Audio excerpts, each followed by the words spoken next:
the early game, it's time for us to show them what an early game looks like. Oh, this is going to be really interesting to see for SRG because technically, yeah, they have a lot of great early game pressure, but even in the later stage, they have that claw to carry them. Hopefully it's going to be enough. We're coming into the land of dawn, boys and girls. It's game number 3. They've managed to jump as high as the Falcons, eye to eye. But can the Falcons soar even higher here in this match? Welcome to the land of dawn. Falcons, AP Brent on the blue side, SRG on the red. You can already see as the game gets started, the Hilda make a very aggressive maneuver in towards the enemy purple buff here. As the Angela definitely have to go and deal with the waves. And this is why the Lilia is going to be so good for Falcons AP Bread. They get so much more prio and they can rotate over to Yums. Right now, he's already kind of struggling to actually get in the vicinity of that purple buff. Stormy has cleared it out. Kaltizi on it.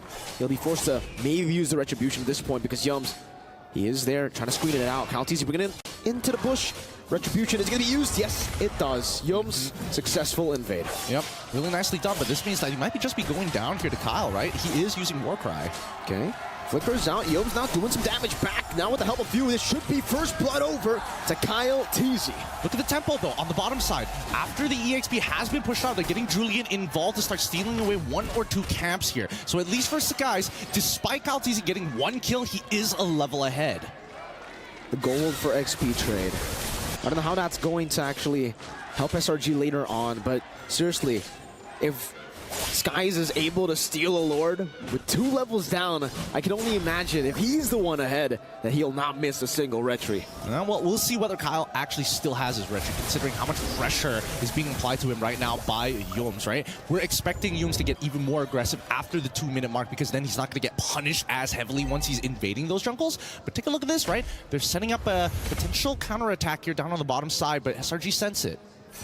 Again, for Kyle, it's really tough for him to actually maneuver around because if he gets poked down, it's very tough for a Ling up against this kind of composition already. The Julian is actually a great pick against the Ling, so now that if he ever gets chunked before he enters, he's going to be punished even more, and SRG know it. That's why they're not in any rush to go for a neutral objective. And especially since, guys, especially with the chains, right, in combination with Yums trying to disrupt Kyle TZ to maybe get a delayed hold on. He's taking a bit of damage here. He's still got Black Shoes, so he technically should be fine, but now Cram involved. Again, jumping into the midst of it all, has the help. The hard guard pops into Vengeance, jumps to the back line again, dealing damage on Kyle TZ, forcing him back. Cram standing there menacingly, zoning them away. But Kyle trying to make his way back. That's a flicker forward. Denton is welcome to the pin down now into the knockout. Knock up into the Fury as well. What a combo from Falcons AP Bren. Stormy able to flicker out to safety. Cram will do so as well. What a recovery. Really nicely done. Very nicely done. The weird part is that we did see Cram spot out the Ling on the mid wall when it all occurred, right? For all intents and purposes, Molten Size, he could definitely throw it at him, try to push him off that, try and honestly push him off of that wall, maybe even get Yums to help out with that as well, but instead they start peeling backwards and they completely forget that Flap has the flicker. Flap TZ on the Barats. He makes it feel like a Ling. He makes it feel like it's a mechanical hero. Detona's welcome flicker combo connecting every single time, even in game number 1, finding the prio targets. He was able to find the target he needed, and it was Skies. Straight into the pin, and now we get a look at the items. Does look like for at least Innocent, he's actually quite a bit ahead. 300 gold as he goes in for the push. Turn of the night, the waves from Super Marco, immobility. Super Marco able to get out now, trying to go for the pin down out the sky. Spear of Destruction as well. Now onto the back, bringing him back over for Kyle TZ to assassinate him. Well played, but the in-house sword gets him out. Skies not for long. Stormy caught as well. They find a trade, but it's definitely not worth it. Not just yet. 2 members down. Yums dealing some damage. Not able to go for the full assassination on the few. It's actually him forced to flicker out. Baptiste, the Dino, walking back as well. The knock up and then everything in the kitchen sink to deal with Yums. Ooh, okay. I'm surprised. Honestly, I'm surprised the fact that Sakai stayed alive that long to chunk out Super Marco like that. At the end of the day, it's still a very well worth trade for Falcons AP Bread. Now Super Marco's got 4 assists in the bag. Ogwin, unfortunately, has 2 kills, but hey, you take what you can get at this point of time, right? As long as you're able to accelerate Kyle TZ, he's going to drive the momentum for Falcons AP Bread. SRG need to have much cleaner fights right now. Let's look at the items one more time, and the lead still in favor of Innocent. Again, though, in the purple buff, Yums Power of Wilderness already used up the Retribution. Baited out of the Kyle. But now with the Defiant Blade, he should be able to deal with Yums. He tried to get into that bush, but it will only give Kyle the unstoppable he needs. 5-0. Flask of the Oasis Power Spike for the Minotaur. Yeah, but despite all that, 5-0-2, a wonderful KDA to have. And yet, guys, despite being 0-2-1, the same level as Kyle TZ, they're doing something right here, right? They are trading gold for a little bit of extra time and EXP. And that is going to keep SRG in the game because, as we mentioned before, it's about that mid-game, right? That big mid-game spike. Krem, poked down a bit. Good position on that choke point. Krem unable to really go in. The missiles not able to connect right now, but Krem will be brought back forward. Pops in the ultimate, has the hard guard to play with. Stormy is hovering over him. Taking a lot of damage though, Kyle now. Able to recover, able to clear some waves, able to clear some of the creeps. One level ahead of Skies, he's back again. And finally, for the very first time, we see SRG say, no, we're not going to contest. We're finally just going to retreat. And Stormy's going to top off his boy Kram here because it could be a setup angle for a dive. And I think that's a very good call considering everything that has happened here. But in the mid lane, at least the guys finding opportunities. Wait, that just is... They're not going to dive that for sure. But let's look at the gold difference, right? Because while everything is happening, it looks like Innocent has been doing a phenomenal job, now extending his 500 gold lead to an 800 gold lead. He can go band for band. He can go M for M with Super Marco. I was not going to follow up you on that reference. I knew you were going to pull it out as well. Let's look at the items because now you can see that the 800 golds make only the slightest difference, right? It's Golden Staff already built on top of that DHS. But let's cut back to the supports because the Flask of Oasis is going to be a lot better than just Steel Paints. Gotta be careful though. Look at this. The Dynaman up top. Oh, one with the knock up, getting chunked down. It's a bit of damage. I think it was from the turret, Yums, and then a few basic attacks from Innocent too. Now walking up forward. BMI defensively again. Both teams really just looking for an angle to find an advantage. Yeah, I'm curious to see what Kyle TZ has built. I just saw the GDS actually getting purchased, and I don't know if he's fast-forwarding the GDS instead of getting the Haasclaw, or maybe he already has the Haasclaw in time on top of the Berserker's Fury, right? That's the atypical build that we like to see. Wait, he's not gonna... Forcing Tempest of Blade, Skies has the enhanced sword, goes for the chase down, has the hard guard to help him too. Kyle TZ gets out. And SRG want to capitalize. Cram straight into the bottom lane. Wants to cut this wave to find that prio. And it just goes to show that KDA isn't everything to all of our ranked demons out there, man. Like, look at that. He's a full level down, and you compare it 5-0-2 to 0-2-1. In what world does that win? In this world. 7 minutes in, Game 3 of the Grand Finals of MSC 2024. But Super Marco will be able to utilize that advantage up top, the 3-man advantage, to take a Tier 1. Now straight into the bottom lane, utilizing the movement speed, but SRG are on it. Sky, Stormy, and Kram. Look at maneuvers coming in from Falcon's AP brand, trying to recover the space. Need to be chunked by Yums. Forced to flick around, actually. Super Marco with the Abyss Walker, also with the Spear of Misery, trying to really go for the poke onto Innocent as Kyle TZ holds on it. No purple buff on him. Flap TZ in the midst of it all, caught in the poke. So much poke praise on him, still able to flicker death to this welcome, finding Skies again, and this time it's going to be Skies, dealing some damage back again. Ogre with a mock-up, Kyle TZ with a blaze, still able to survive Kram with a vengeance. Yums in the back, it's Skies getting soloed. Ogwin will fall as well to Innocent. A trade for now. The Falcons AP brand, they secure all 3 neutral objectives. I mean, at this point, I bet even the audience is tired of like, how does only 2 people die? Despite everything that has happened, these battle spells, these flickers especially are proving extremely valuable. I would have imagined at the very minimum that maybe few probably needed to purify or something, but even Flap TZ, wow, that was just, man, how does he get away with this? I can't believe he's done it. Well, at this point, I don't even know how many times he's done it, but the fact that he keeps getting Skies, and in Game 1 he kept getting Innocent. Barat's, the death to his welcome, usually we see the death to his welcome miss, especially when it's combo with the flicker. This guy still gets it every single time. Man's got aimbots somehow. It's inbuilt to his fingers somehow. I don't know. There's no explanation for it. There is an explanation. Good. What is the explanation? Toby Maguire got bit by a spider. Flap TZ got bit by a goat.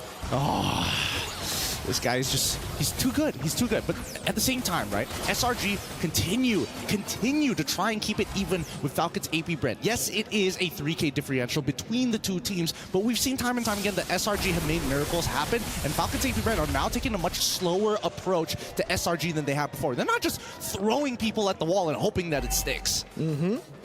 Here, though, you can see Yom's trying to screen out Skies, able to clear out the mini wave in the bottom lane. And again, for Selangor Red Giants, they have a way, a really good way to actually minimize their losses, right? Every single time they're actually behind, when they don't have tempo around the map, they're still able to catch every single wave while also denying any pickoff from happening, which is very, very impressive up against a team like Falcons AP Bren.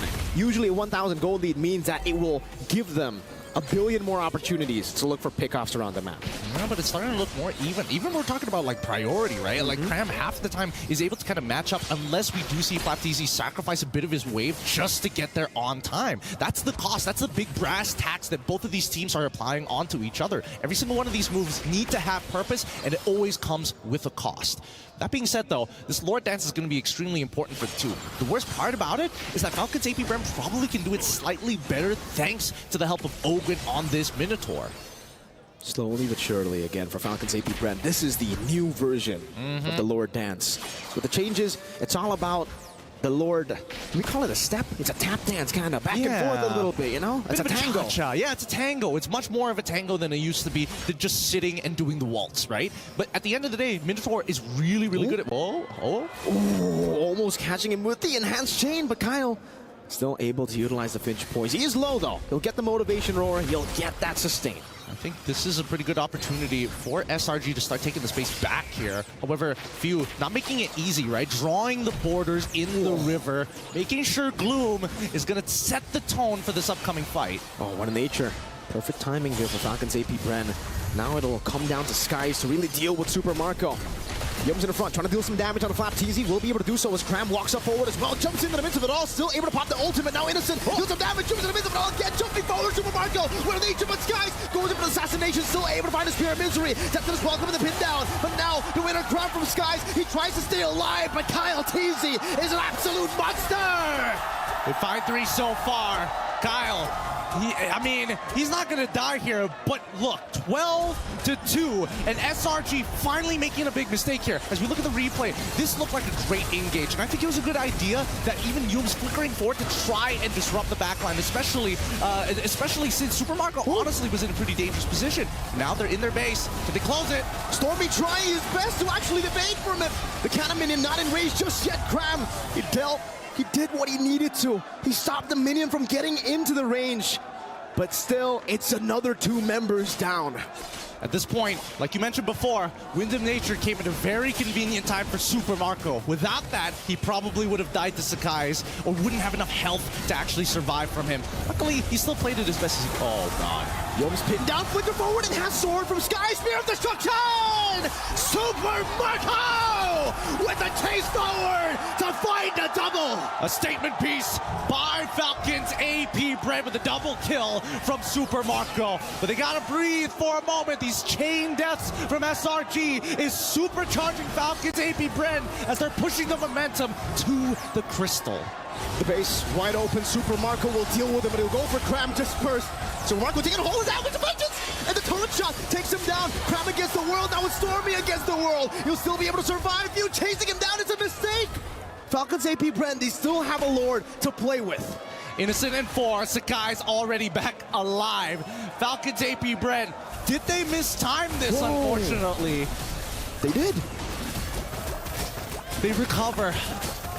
Let's breathe for a moment here because we know that this whopping score might just mean nothing in just a little bit. So far, gold differential, a full 7K ahead. When we look at the items, the Winter Crowns have already been purchased since earlier, but now even more people have it with more invulnerability frames to work with. At this point, the question really is, SRG, how are you going to make this miracle happen again? Can somebody deal with this Daytona's welcome from FlapTZ? And more importantly, Few. Now that he has the Ice Queen's wand, it's very dangerous to walk up. I think it's all about Skies with the enhanced scythe. If he really wants to deal with Death in his welcome, it's all about him evading and then trying to melt FlapTZ down. Look at Yums going in onto Few with the Power Wilderness. Cram as well forcing the Black Shoe. Skies right there, goes in for some damage with laser. Few still able to escape, but Yums chases him down. Skies win a crown in the midst of it all. As Owen gets isolated, Skies will too. FlapTZ, Detona's welcome, now into the mist, pinning him down straight for Super Marco again! The Spear of Destruction whiffing this time, Stormy able to survive. The same two members, Cram and Stormy. Can they do it again? This time, dodging away from the missiles, able to go for the clear onto the waves. No lore to play with. Have they survived again? I think it's fine for SRG. It's going to be hard to close it out at this point in time with 3 members still alive, right? But they trade 2 for 2, and I think at the end of the day, it should be good enough. Oh, no. Hard guard, and the ultimate now turning things around, forcing to win a crown from FCAP. He's going to be melted down, but so is Cram. Super Marco with the help of Kyle TZ. Picks up a double. The mini-wave's still there. They're going to go for it, and they will secure game number 3. Oh my goodness, this game is coming down to the inches here. The chain deaths coming in from SRG side, supercharging and doubling the momentum generated by Falcon's AP Bren. Put them in such a bad spot. Miracles only happen when you work for them and you make some good decisions. That one was not on top of the list. Well played. Falcons AP Bren, they really adjusted to the mistakes they made in game number 2. They weren't composed enough. They weren't controlled enough. And in game number 3, they decided it's all the way from the start to the finish. Consistent step-by-step process. Falcons AP Bren really showing why they're some of the best players and the defending world champions. I think that SRG, unfortunately for them, this is going to put them in their place a little bit more. Falcons still in the air. They're still punching up towards them despite being giants. All this time, even after the miracle defenses, Falcons AP Bren still fly above the rest. Well, analysts, it's time for you to break this down. What could both of these teams have done better?